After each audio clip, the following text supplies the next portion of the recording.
Hey, Steve Basic Architect. Yeah, we're in our offsite build project here.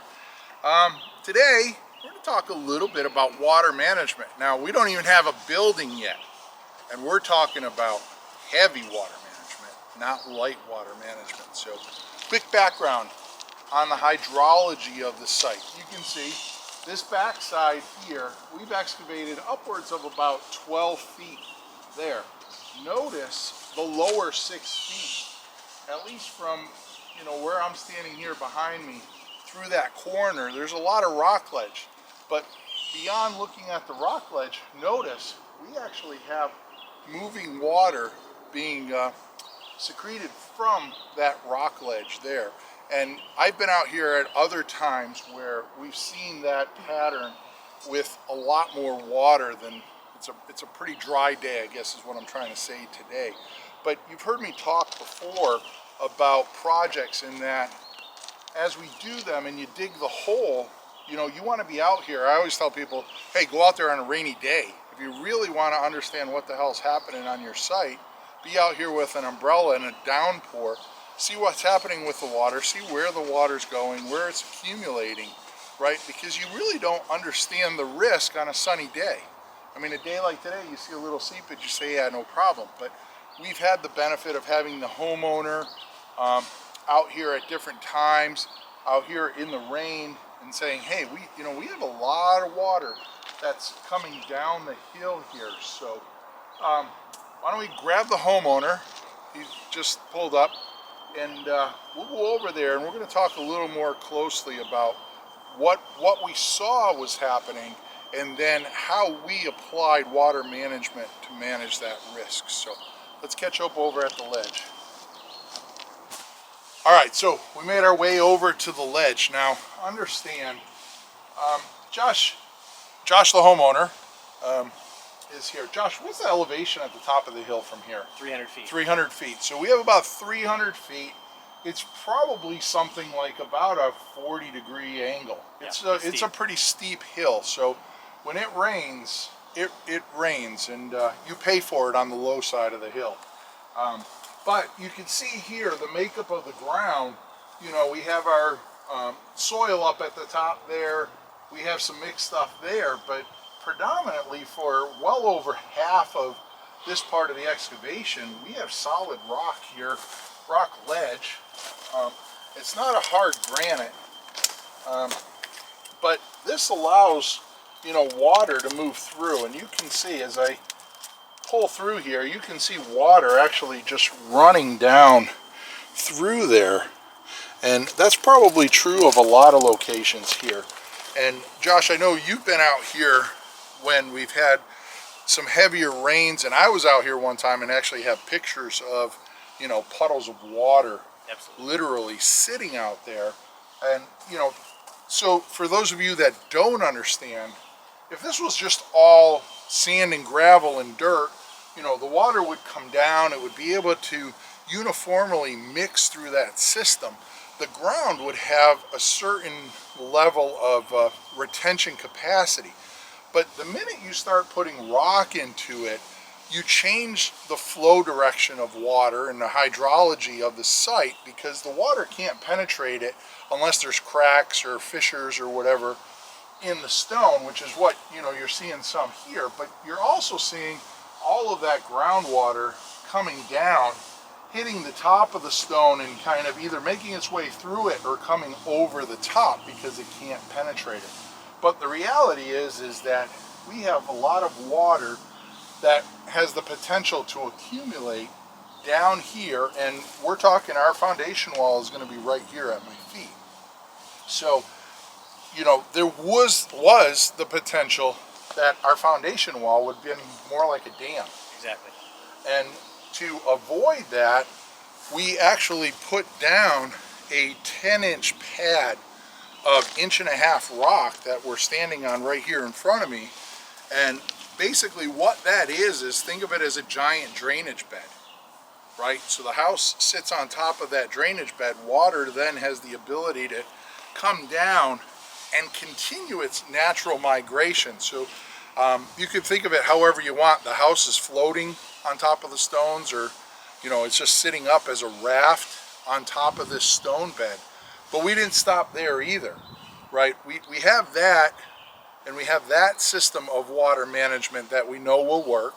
The beauty of having it, you know, the full width, 32 feet or so, 34 feet of stone, means that if a 4-foot section got clogged with mud or something, we can still migrate around that. So we're not going to clog the whole 32 feet or 34 feet. But it's always good that, you know, one of my mottos of water management is if you don't want it to leak, don't let it see water.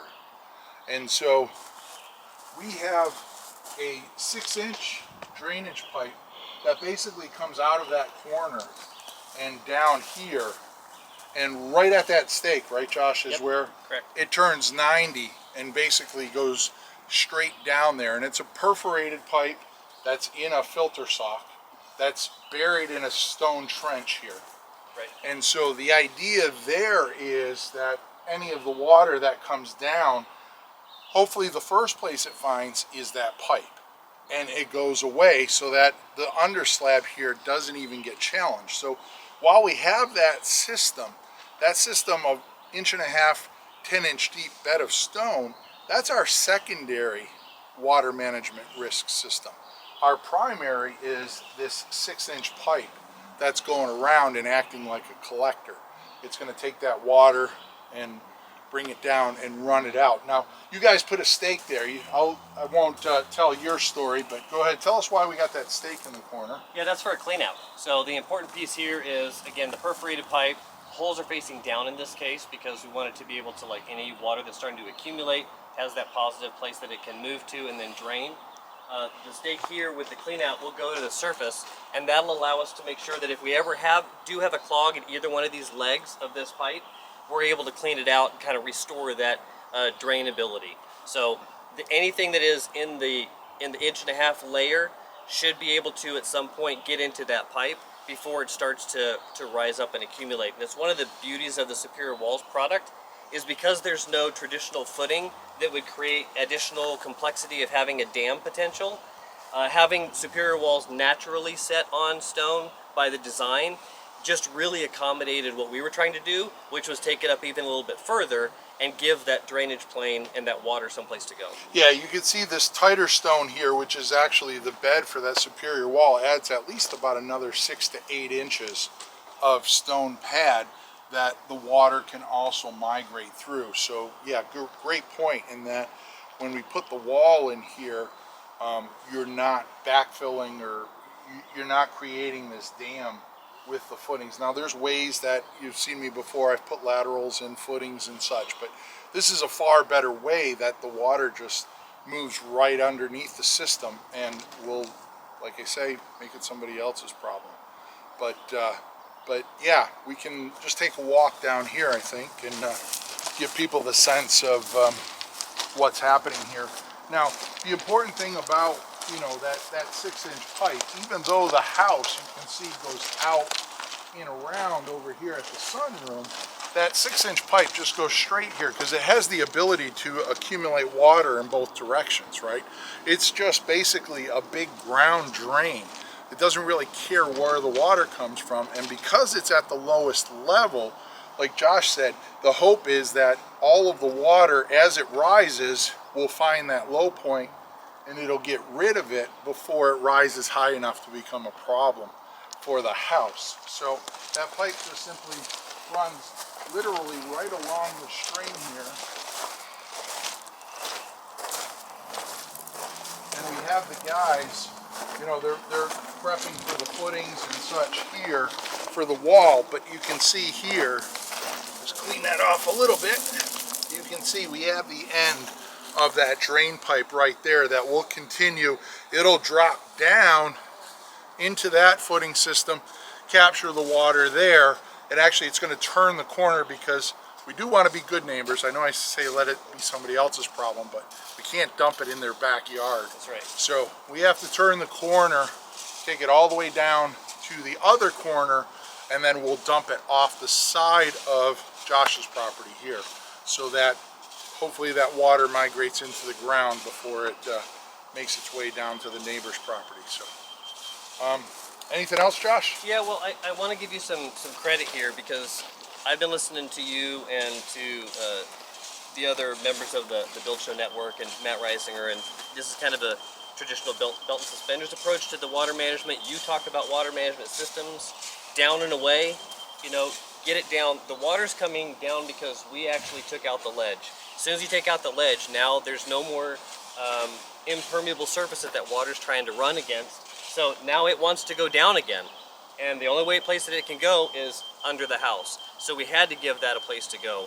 Just the principles, the concepts that you teach. Well, I commend you that you actually listen to them, because some clients, they would roll the dice and say, "Do we really need that under there?" And you got one chance. Have it? Yeah, exactly. You got one chance. Right? In I don't know, I would say maybe about a month, you're never going to see this again for 50, 100 years or more. Yes. So you get one chance.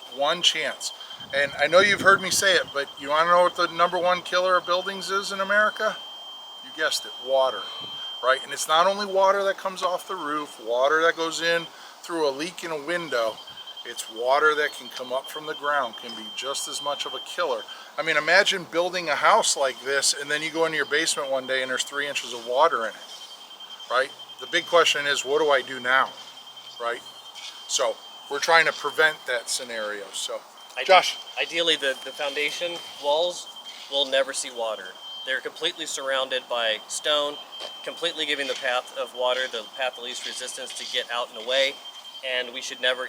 The Superior Walls product is actually a 5,000 psi concrete, so it's waterproof. We'll still, again, belt and suspenders, waterproof the sides that are going to be against the most water exposure. But again, we should never have water even remotely close. Underneath, around the sides, we should be good on that front. Yeah. So, well, thank you for the opportunity, my friend, and I am certainly looking forward to seeing this thing come to life. So. Likewise. Thanks, Steve. So, Steve Basic Architect. Yeah, we're out here at our off-site build. Until next time, long live our buildings.